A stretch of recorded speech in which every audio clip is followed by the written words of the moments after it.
안녕하세요. 안목입니다. 오늘은 조금 도발적인 주제로 이야기를 나눠볼까 합니다. 주일학교는 성경적인 모델일까요? 라는 질문입니다. 여러분 혹시 여러분이 다니시는 교회에 주일학교가 있나요?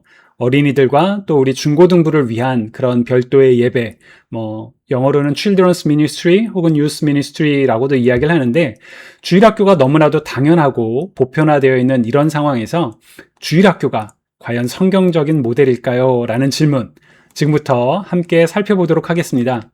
먼저 주일학교의 역사와 발전에 대해서 좀 가볍게 살펴볼 거고요. 그 다음 주일학교는 어떠한 장점이 있는지, 그리고 또 어떠한 단점이 있는지, 마지막으로 교회와 가정에 필요한 성경적인 대안은 무엇이 될지에 대해서 같이 이야기를 나눠볼까 합니다. 먼저 주일학교, 언제 처음 시작했을까요? 예수님 시대였을까요? 아니면 출애굽 시대? 사실 오늘날에 알려진 주일학교, 썬데이 스쿨의 첫 시작은 1780년 영국에서 시작된 것으로 알려져 있습니다. 화면에 보이는 이미지는 이제 AI로 생성한 이미지인데, 당시의 시대 상황과 이 주일학교를 처음 시작했던 로버트 레이크스라는 사람의 초상화를 주고 이걸 만들더라고요. 이 사람은 1735년부터 1811년, 약 18세기에 살았던 언론인입니다. 주일학교 목사도 아니었고 교회를 섬기는 직분자도 아니었고 그냥 평신도 신문사 사장이었다라고 합니다. 당시의 영국은 18세기 산업혁명으로 인해 어린아이들도 여러 가지 산업 현장에 이제 노동자로 일하기 시작했었고, 당연히 제대로 된 교육을 받지 못하고 또 이들의 삶이 굉장히 어려움에 처한 것을 본 이 로버트 레이크스는 이제 빈민들의 아동 교육과 이제 아이들이 글자를 읽어야 되겠다라는 마음으로, 어떻게 보면 그냥 특별히 기독교적 정신이라기보다는 아이들을 사랑하는 마음에서 이 주일학교를 시작했다고 합니다. 왜 하필 주일학교였을까요? 왜냐하면 아이들이 월요일부터 토요일까지 6일 동안 일을 하던 상황이었기 때문에 유일하게 쉬던 날, 일요일 날 이 학교를 처음 시작했다고 합니다. 당연히 교회 커리큘럼과는 아무런 상관이 없었을 것 같지만 사실은 글자를 가리키면서 성경적인 교육도 행했다라고 합니다. 그리고 1788년까지 약 30만 명, 영국에서만 30만 명의 아이들이 교육을 받을 정도로 많은 인기를 누리면서 급속도로 퍼지게 되었다고 합니다. 이 썬데이 스쿨이 너무 좋아서 그렇게 퍼졌던 것일까? 라는 질문도 해보실 수 있지만, 아까도 얘기했던 것처럼 이 로버트 레이크스라는 분은 신문사 사장이었기 때문에 본인이 하는 주일학교를 본인의 그 신문을 통하여 더 널리 알렸고, 그래서 더 빠르게 전파되었다고 합니다. 근데 주일학교가 모든 사람들한테 사랑을 받았을까요? 그렇지는 않았던 것 같습니다. 당시에도 이 일요일 날 아이들을 가르치는 이제 주로 여성분들이 이 아이들을 가르치셨다라고 했는데, 그로 말미암아 일요일에는 쉬는 날인데 일을 한다라는 문제도 그런 문제를 제기하시는 분들도 있었고, 또 아이들의 교육은 가정에서 이루어져야 되는데 왜 아이들을 다른 곳에 모아서 하느냐라는 그런 비판도 당시에 있었다라고 합니다. 어쨌거나 여기서 중요한 건, 주일학교의 첫 시작은 성경 속에 기록된 어느 시점이 아니라 18세기 시대적 상황에 의해서, 그리고 빈민의 가난한 아이들을 교육하고 그 문맹을 퇴치하기 위해서 시작했다라는 것. 그러니까 성경적인 모습과는 조금 다른 형태의 시작이었다라는 것을 생각해 볼 수 있고요. 오늘날에 보편화된 그 주일학교로 발전하는 또 하나의 계기는 바로 미국입니다. 1785년 미국 버지니아 주인데요. 시기상으로 굉장히 비슷하죠. 윌리엄 엘리엇이라는 감리교 평신도 분이, 이분도 역시 성직자는 아니었습니다. 당시 자기 집에서 자신의 자녀와 또 당시 아직 노예제도가 미국에 있었기 때문에 그 시종들을 위한 교육을 처음 시작을 했다라고 하는데, Dictionary of Virginia Biography에 의하면 미국 최초의 썬데이 스쿨의 시작이 바로 이 윌리엄 엘리엇이라는 분이었다고 합니다. 그리고 가정에서 이제 이 자녀들과 시종들을 가르쳤던 이 썬데이 스쿨이, 이분이 이제 그 버튼 셰퍼스 감리 교회로 이제 소속돼서 거기서 교회를 생활하게 되면서 1811년 교회에서 시작된 주일학교 썬데이 스쿨이 시작하게 됩니다. 그리고 그 이후에 여러분들 오늘날 다 아시는 것처럼 거의 모든 교회의 주일학교를 통해서 아이들에게 별도의 예배와 신앙 교육을 가르치고 있죠. 자, 그렇다면 주일학교의 장점이 뭐가 있을까요? 여러분 한번 머릿속에서 주일학교는 이런 게 좋아 라는 생각을 먼저 한번 해보시겠어요? 제가 잠깐의 시간을 드리겠습니다.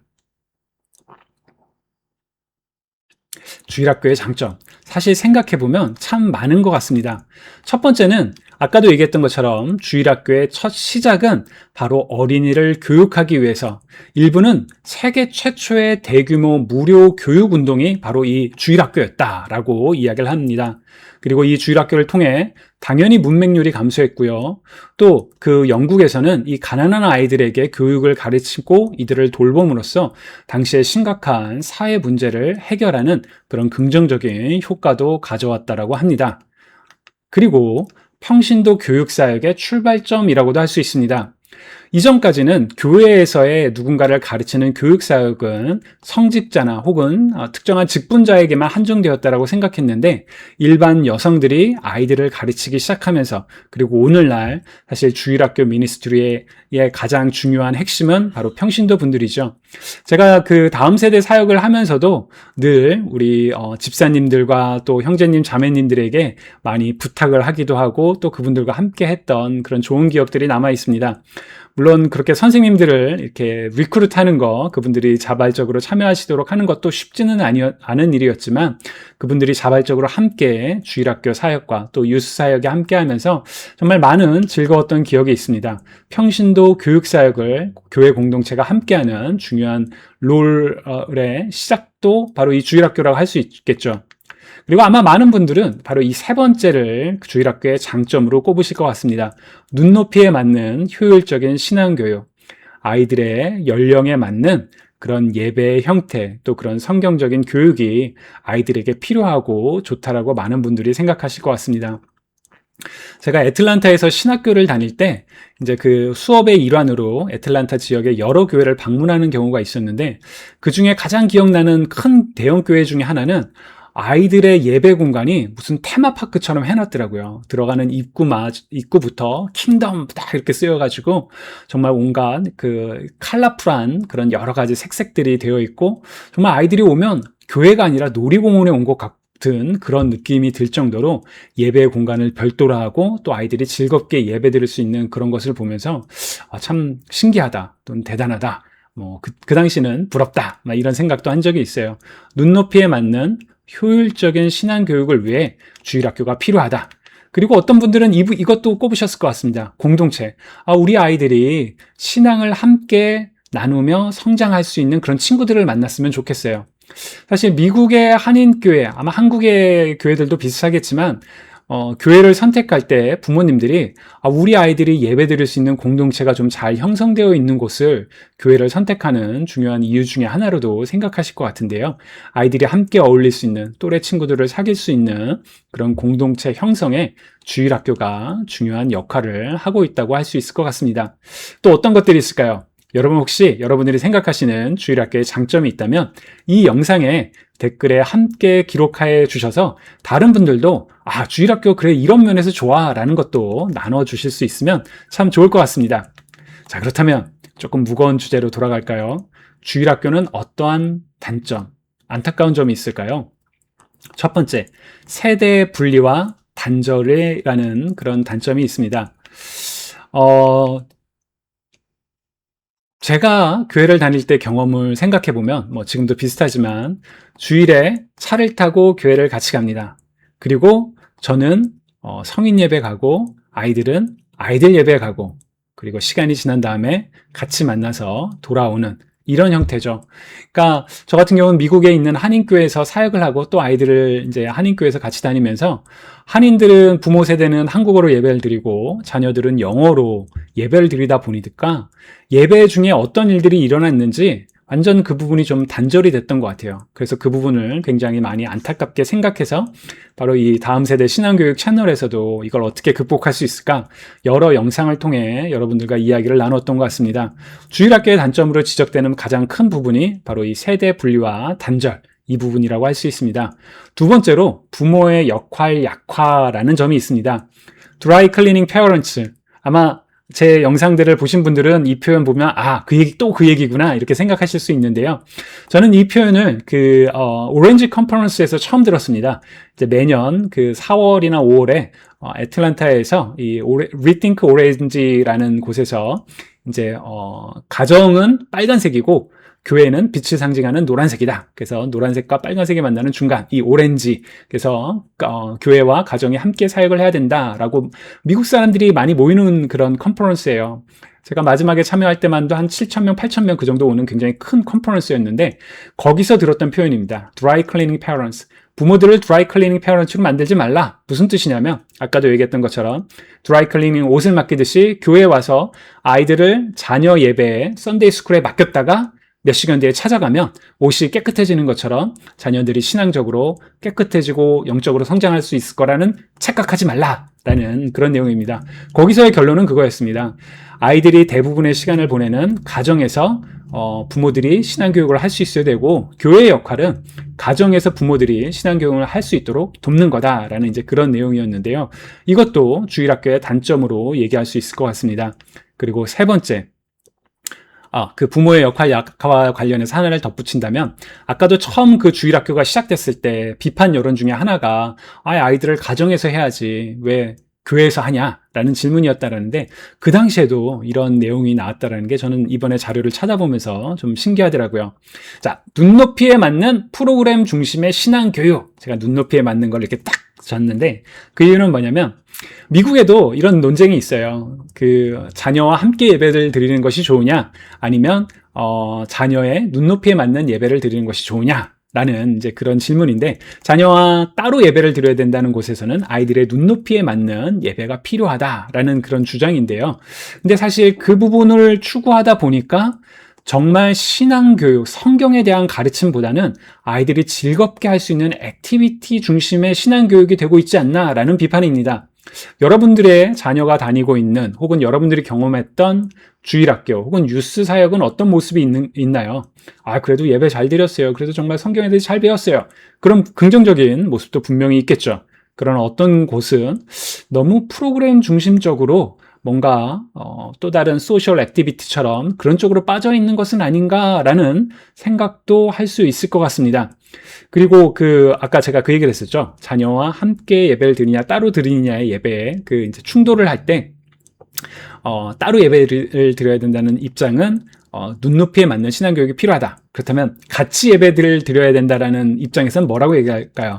자녀는 부모의 예배 드리는 모습, 부모의 신앙을 보고 신앙을 배우기 때문에 함께 예배 드려야 된다라는 이야기를 합니다. 저는 이 예를 굉장히 많이 이야기를 하는데요. 저는 굉장히 시골에서 자랐어요. 그 강원도 횡성이라는 완전 그 시골 동네였는데, 그래서 저희 교회는 저희 교회는 주일학교가 굉장히 약했던 것 같아요. 주일에 부모님과 함께 예배 드리던 기억이 납니다. 근데 이제 저희 아버지는 농부셨는데 평일에는 작업복을 입으시다가 주일에만 양복을 아주 잘 다려진 양복을 입고 가셨던 기억이 나요. 그리고 예배 중에 아버지가 앉아 계시고 서시는 모습을 봤던 기억이 납니다. 교회의 예배가 어땠는지, 목사님의 설교가 어땠는지, 찬양이 어땠는지 하나도 기억이 나지 않아요. 딱 하나 기억나는 거는 아버지가 그렇게 하나님을 예배했구나. 저는 그래서 부모와 자녀가 함께 예배드리는 게 중요하다. 자녀는 부모의 신앙을 통해 배운다라는 말을 들었을 때 그때의 이미지가 떠올랐습니다. 자, 어쨌거나 주일학교에 이런 단점들도 있다라고 할 수 있습니다. 그러나 우리 영상의 이제 가장 핵심은 주일학교가 성경적인가라는 질문이죠. 여러분은 어떻게 생각하나요? 주일학교는 성경적일까요? 자, 몇 개 성경 구절을 좀 읽어보겠습니다. 먼저 신명기 6장 6절과 7절인데요. 내가 오늘 당신들에게 명하는 이 말씀을 마음에 새기고 자녀에게 부지런히 가르치며 집에 앉아 있을 때나 길을 갈 때나 누워 있을 때나 일어나 있을 때나 언제든지 가르치십시오. 모세가 이제 약속의 땅에 들어가기 전에 다시 한번 하나님께서 주신 계명을 선포하시면서 했던 중요한 말 중에 하나가 바로 이겁니다. 부모 세대에게 명하기를 이 말씀, 하나님의 말씀을 마음에 새기고 자녀에게 부지런하게 가르쳐라. 그 말은 뭐냐면 자녀들의 신앙교육은 누가 해야 되냐? 부모가 해야 된다라는 게 성경적인 명령이라는 거죠. 또 신명기 31장을 보시면 온 이스라엘이 주 당신들의 하나님을 뵈려고 그분이 택하신 곳으로 나오면, 그러니까 이제 예배를 드릴 때 당신들은 이 율법을 온 이스라엘 백성 앞에서 읽어서 그들의 귀에 들려주십시오. 예배의 가장 핵심이 뭐냐? 하나님의 말씀을 듣게 해라. 그러면서 이렇게 얘기합니다. 당신들은 이 백성의 남녀와 어린아이만이 아니라 성 안에서 당신들과 같이 사는 외국 사람들도 불러넣어서 그들이 율법을 듣고 배워서 주 당신들의 하나님을 경외하며 이 율법의 모든 말씀을 지키도록 하십시오. 무슨 상황일까요? 자, 하나님을 예배하려는 순간에 부모는 따로 모이고 아이들은 따로 모이고 외국인들은 따로 모여라. 아니요. 부모, 자녀, 외국인 할 것 없이 모두 한 자리에 모여서 하나님의 말씀을 들으며 예배하라 라는 명령입니다. 두 가지, 이 신명기 구절 굉장히 주일학교에 대해가 성경적인가 라는 질문에 대해서 생각해 볼 수 있는 중요한 구절이죠. 또 있습니다. 자, 느헤미야 8장 2절과 3절인데요. 이때 시대적 상황은 이스라엘 백성들이 이제 남유다가 멸망하고 바벨론으로 포로로 끌렸다가 이제 다시 돌아와서 성전을 재건하고 성벽을 재건하는 그런 상황입니다. 일곱째 달 초하루에 에스라 제사장은 율법책을 가지고 회중 앞에 나왔다. 거기에는 남자든 여자든 알아들을 만한 사람은 모두 나와 있었다. 그들은 수문 앞 광장에서 남자든 여자든 알아들을 만한 모든 사람에게 새벽부터 정오까지 큰 소리로 율법책을 읽어주었다. 백성은 모두 율법책 읽는 소리에 귀를 기울였다. 즉 이스라엘 백성들이 포로기를 마치고 돌아와서 하나님을 예배하는 모습을 그리고 있는 장면인데요. 유대 전통은 여기서 알아들을 만한 사람을 아이들까지도 포함을 합니다. 그러니까 뭐 갓난아이들은 사실 글쎄요, 그 아이들의 영혼이 듣게 될까요? 그건 잘 모르겠어요. 그러나 뭐 4살, 5살 그 소리를 들을 수 있는 아이들까지 다 모아서 한 자리에서 하나님의 말씀을 듣는 모든 세대가 하나님을 예배하는 장면이 느헤미야 8장에 기록되어 있습니다. 또 볼까요? 요에서 2장 16절을 보시면 백성을 한데 모으고 회중을 거룩하게 구별하여라. 장로들을 불러 모으고 어린아이들과 젖먹이들도 불러 모아라. 구약에서 성경은 분명하게 얘기합니다. 예배할 때 부모와 자녀가 따로 예배드리라고 명령한 적이 단 한 번도 없습니다. 함께 다 모여서 예배를 드려라 라고 그런 명령도 주이고 그렇게 예배드리는 모습도 나오고 마지막 또 선지서에서도 다 불러 모아라, 한 자리에 모아라 라고 얘기를 하죠. 그렇다면 신약에는 어떨까요? 신약에는 세대들이 함께 모여서 예배를 드렸을까라는 질문에 대해서 좀 구절을 좀 찾기가 쉽지가 않았습니다. 그런데 이 구절이 좀 있습니다. 에베소서가 이제 바울이 쓴 서신서죠. 에베소 교회에. 근데 에베소 교회에 쓴 편지의 일부분입니다. 바울은 이렇게 말합니다. 자녀들아, 주 안에서 너희 부모에게 순종하라. 이것이 옳으니라. 자, 여러분 생각해 보세요. 바울이 편지를 썼어요. 에베소 교회 사람들이 모여서 이거를 듣고 있습니다. 만약 그 자리에 아이들이 없다면 바울이 이 말을 할 필요가 없겠죠. 바울은 그 컨텍스트가 사람들이 다 모였으니까 부모에게 이걸 하고 자녀들에게도 이걸 하라고 명령을 하고 있는 거죠. 당시에 예배드리던 모습은 아까도 좀 전에서 그 몇몇 구절에서 눈치채셨겠지만 하나님의 말씀을 그 자체를 듣는 게 예배의 가장 핵심이고 본질이었고 바울은 그 서신서를 통해서 부모는 물론 자녀들에게도 말하고 있습니다. 즉 부모와 자녀가 함께 예배드리는 모습이 있었을 것이라는 것을 우리가 생각할 수 있죠. 자, 주일학교는 성경적인가? 자녀와 부모가 함께 예배를 드리지 못하는 것이 성경적인가? 라고 질문을 한다면, 그러니까 주일학교가 성경적이라는 질문을 바꿔서 부모와 자녀는 따로 예배를 드려야 합니다. 라는 질문을 한다면 저는 단연코 성경적이지 않다라고 이야기할 수 있을 것 같습니다. 왜냐하면 우리가 살펴본 여러 성경 구절을 통해서 분명한 것은 함께 하나님을 함께 하나님의 말씀을 듣고 하나님을 예배하라는 명령이기 때문이죠. 물론 이제 불편함이 생기실 거예요. 저도 그래요. 저도 뭐 주일학교 사역을 오래 했었으니까요. 어떻게 하면 좋을까? 그럼 주일학교를 다 그만둬야 되는가? 아니요, 그럴 수는 없죠. 여러분들 보셨던 것처럼 주일학교는 역사적으로 굉장히 중요한 역할을 했고 오늘날 교회도 중요한 역할을 분명히 하고 있습니다. 근데 뭔가 성경적, 우리의 믿음의 조상들이 해왔던 방법과는 조금 다르다는 문제가 생긴 거죠. 그것도 언제부터? 200년도 되지 않았어요. 자, 교회와 가정에 필요한 성경적인 대안은 어떤 게 있을까요? 감히 제가 제안을 해본다면 첫 번째, 세대 통합 예배 혹은 세대 통합 공동체가 저는 필요하다고 생각합니다. 화면에 보이시는 책 표지는 풀러 유스 인스티튜트에서 2016년에 나온 Growing Young이라는 책자입니다. 이제 이 자녀 세대들을 어떻게 우리가 잘 양육할 거냐라는 그거를 이제 연구한 책인데요. 여기에는 이런 표현이 나옵니다. Warm intergenerational relationships are one of the strongest predictors that young people will stay connected to the church. 무슨 말이냐면 부모와 자녀 세대들이 정말 이렇게 따뜻한 그런 관계를 갖고 있다면 이 어린 세대들이 교회에 계속 붙어 있을 수 있도록 교회와 계속 연결되어 있을 수 있는 중요한 그런 예측할 수 있는 요소 중에 하나다라는 거죠. 여러분, 미국 교회도 아이들이 고등학교를 졸업하고 대학교로 갈 때 교회를 떠나는 비율이 상당합니다. 한국에도 그 주일학교 때문에 여러 가지 이슈들이 많이 있다라고 이제 제가 가끔 뉴스를 통해서 보는데요. 제가 이 오렌지 컨퍼런스 참여하면서 들었던 통계는 약 50%가 교회를 떠난다라고 들었습니다. 큰 숫자죠. 근데 더 충격적인 건 뭔지 아세요? 미국의 한인교회의 경우 다음 세대들이 고등학교를 졸업하고 대학교를 가면서 떠나는 비율은 80에서 90%라고 합니다. 이걸 이제 1980년대에 제가 몇 번 얘기했죠. 이 영상에서 사일런트 엑소더스라고 부르기 시작했습니다. 아이들이 교회를 조용하게 떠나는 현상. 5명의 아이들이 있다면 4명은 교회를 떠나고 1명만 교회를 남는 이 현상. 오늘날 2026년에 미국의 한인교회에서도 여전히 스트로글 하고 있는 이슈입니다. 무려 40년 동안 이 문제가 해결이 되고 있지 않는데요. 자, 그걸 해결할 수 있는 방법 중에 하나가 뭐냐? 이 그로잉 여행에서는 부모와 자녀 세대들이, 모든 세대들이 연결될 수 있어야 된다. 근데 여러분 한번 생각해 보세요. 주일학교가 활성화되어 있는 공동체일수록 교회에 도착하자마자 헤어졌다가 돌아오죠. 부모와 자녀가 연결될 수 있는 가능성이 별로 없습니다. 이 문제를 해결하는 중요한 방법 중에 하나는 함께 예배드리거나 함께 어울릴 수 있는 공동체적 모임이 필요하다는 거죠. 이 책에서는 이렇게 얘기합니다. The goal is not simply to keep young people in church, but to help them become lifelong disciples of Jesus. 그러니까 우리가 하고 있는 목적은 교회에 이 젊은 애들을 모으는 게 이게 단순히 목적이 아니라 얘네들이 정말 일생 동안 예수 그리스도의 제자가 될 수 있도록 돕는 거다. 그래서 부모와 자녀가 함께 할 수 있는 예배, 함께 할 수 있는 그런 공동체를 만드는 것이 중요하다라는 것을 이제 제안한 그런 내용 중에 하나입니다. 또 하나 중요한 통계 자료를 좀 보여드릴까요? 부모의 역할을 재인식하는 것이 중요합니다. 미국의 바나 그룹이라고 종교적인 통계뿐만 아니라 굉장히 중요한 사회 그 통계를 연구해서 발표하는 중요한 기관인데요. 2019년에 Who is responsible for children's faith formation? 누가 자녀들의 이 신앙 형성에 책임이 있는가라는 질문을 했습니다.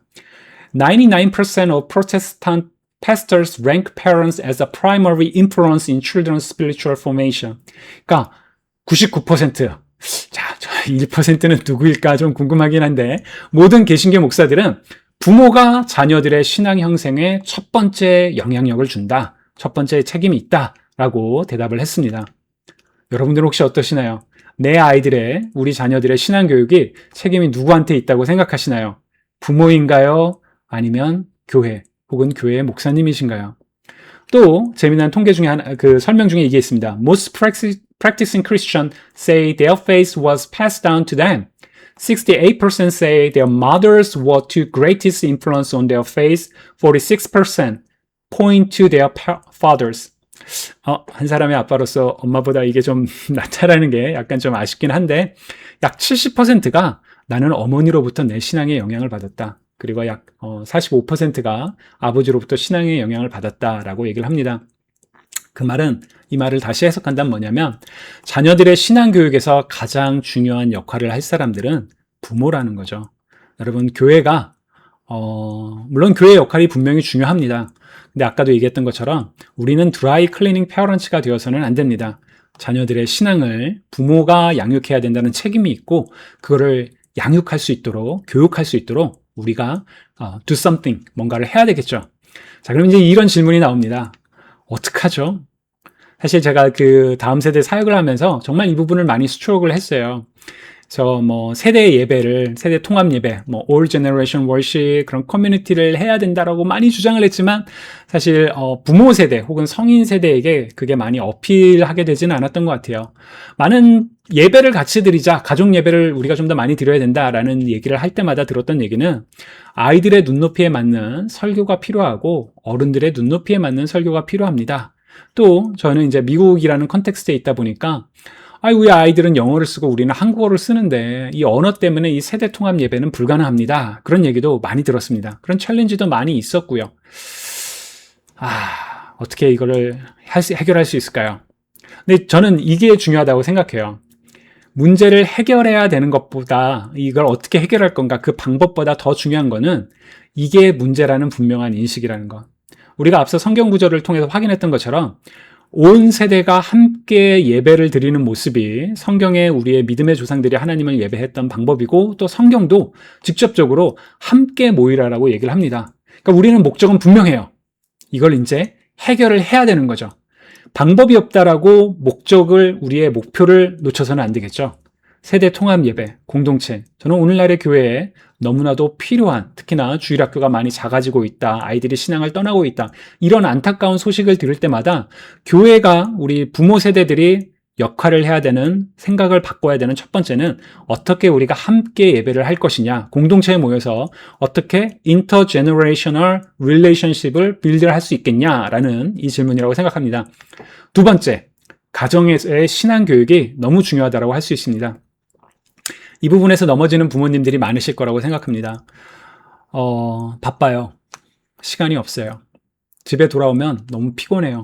아이들과 함께 이야기를 나눌 시간이 없어요. 혹은 나도 하나님을 잘 몰라요. 나도 성경을 잘 몰라요. 내가 어떻게 가르칠지 몰라요. 라는 이 질문, 제가 많이 받았던 질문이고 또 도전이었습니다. 저는 감히 답이 있다라고 이 부분은 얘기할 수 있을 것 같아요. 바로 Public Reading of Scripture for Family라는 부분인데요. 저는 9년째 집에서 아이들과 함께 하나님의 말씀을 듣는 것을 해오고 있습니다. 처음 시작은 성경의 한 장을 이제 한 절씩 돌아가면서 읽는 방식이었다가 이제 나중에 이 공동체 성경 읽기라는 방식에 대해서 알게 된 다음부터 하나님의 말씀을 오디오 성경으로 함께 모여 듣는 것을 계속하고 있어요. 2026년 현재 저희는 이제 매일 저녁 8시에 이제 함께 모여서 약 20분 정도, 20분짜리 그 성경 읽기 플랜이 있거든요. 그 플랜은 이제 1년 동안 365일 동안 구약 한 번, 신약 두 번, 그리고 이제 시편을 매번 기도하는 그런 플랜인데 그걸 통해서 하나님의 말씀을 함께 듣고 있습니다. 그냥 성경을 듣기만 한다고 신앙 교육이 될까요? 라는 질문도 분명히 생길 수 있습니다. 근데 하나님의 말씀, 예수님께서 마태복음 4장 4절에서 이렇게 말씀하시죠. 사람이 떡으로만 살 것이 아니요 하나님의 입으로부터 나오는 모든 말씀으로 살 것이니라. 신명기 8장 3절을 인용하시면서 하신 말씀이신데 우리는 하나님의 모든 말씀을 먹고 살도록 지어졌습니다. 하나님의 말씀 자체가 물론 저도 지금도 이해가 안 가는 말씀들이 있어요. 신학 교육을 받고 이렇게 계속 성경을 공부하고 성경을 읽어도 어떤 때는 이게 뭘까라는 질문들이 너무나도 많습니다. 한두 개가 아니라 너무나도 많아요. 하지만 어떤 말씀들은 또 직접적으로 다가오죠. 중요한 건 하나님의 말씀을 함께 듣는 그 모습이 가정에서 함께 모여서 하나님의 말씀을 듣는 게 성경적인 모델이라는 거죠. 아까도 제가 신명기나 또 느헤미야 혹은 요엘서를 이야기하면서 그리고 에베소서까지도 얘기하면서 함께 하나님의 말씀을 들었던 모습, 바로 그게 하나님의 말씀을 듣는 신앙 교육이고요. Public Reading of Scripture가 가지고는 굉장히 많은 장점이 있는데 물론 성경에서 이거를 해라. 디모데전서 4장 13절에 내가 이를 때까지 읽는 것과 권하는 것과 가르치는 것을 전념하라 라는 그 구절도 사실 영어로 하면 Until I come, devote yourself to the public reading of scripture and to preaching and to teaching 이렇게 얘기를 하거든요. 그러니까 내가 임할 때까지 public reading of scripture를 해라 라는 성경적인 명령 때문에 우리가 이걸 해야 되지만 장점 중에 하나는 하나님의 말씀을 듣다 보면 말씀을 깨달아지는 순간이 있고요. 또 아이들이 가끔 질문을 해요. 저희 집 아이들도 아주 가끔 질문을 해요. 이게 뭐죠? 라는 그 질문. 그리고 바로 그 질문이 왔을 때 신앙에 대해서 이야기할 수 있는 기회가 됩니다. 부끄럽지만 저희 집에서 가족이 함께 다 모이는 순간은 밥 먹을 때랑 이 공동체 성경 읽기 하는 딱 하루에 2번이거든요. 근데 이 기회를 통해서 가족이 함께 모일 수 있고 하나님의 말씀을 들을 수 있고 그리고 그 말씀을 들음으로 말미암아 저는 하나님께서 우리 아이들에게 저희 부모뿐만 아니라 큰 일을 행하고 계시다라고 생각해요. 믿음은 들음에서 나며 들음은 하나님의 말씀, 그리스도의 말씀이라는 그 성경 구절처럼 하나님의 말씀을 듣는 것, 바로 그게 믿음의 시작이고 저는 가정에서 이거를 충분히 할 수 있다라고 믿습니다. 중요한 건 부모님들의 헌신입니다. 부모님들의 결심. 우리는 하나님의 말씀을 함께 듣겠다. 한번 그렇게 시작을 해보시기를 강력하게 추천해 드립니다. 제가 9년 동안 하고 있고 또 앞으로도 저는 계속 아이들이 이제 성년이 돼서 또 다른 가정으로 떠나도 여전히 이 모습을 함께 지키고 싶은 바람이 있습니다. 여러분, 주일학교는 성경적인 모델인가? 라는 질문에 대해서 성경적인 모델이 아니다 라고 말하면 여러 가지 많은 문제가 생길 수 있기 때문에 이렇게 답해 보겠습니다. 부모와 자녀가 분리되어 하나님을 예배하는 것은 성경적인 방법은 아닙니다. 부모와 자녀, 온 세대가 함께 하나님을 예배하고 하나님의 말씀을 듣고 공동체를 형성하는 것이 하나님께서 성경을 통해 우리에게 주신 부르심이며 우리는 그 목적에 따라 살아가야 합니다. 교회에서 함께 모이는 예배, 공동체가 많아져야 되고요. 가정에서도 그런 신앙교육, 특별히 공동체 성경 읽기를 통해서 그 방법을 찾아보실 수 있길 바랍니다. 여러 가지 또 질문이나 또 너 안목 너 틀렸어, 너 그렇게 말하면 안 돼, 이런 생각도 드시는 분들도 계실 것 같은데 댓글에 욕설만 자제하고 그리고 또 가급적이면 다른 사람을 좀 존중해주는, 우리 모두는 하나님의 형상을 따라 지어진 사람들이잖아요. 그러니까 그 하나님의 형상을 기억하면서 댓글을 남겨주시면 저도 또 같이 의견을 나누도록 하겠습니다. 긴 내용 함께 들어주셔서 감사합니다. 지금까지 안목이었습니다.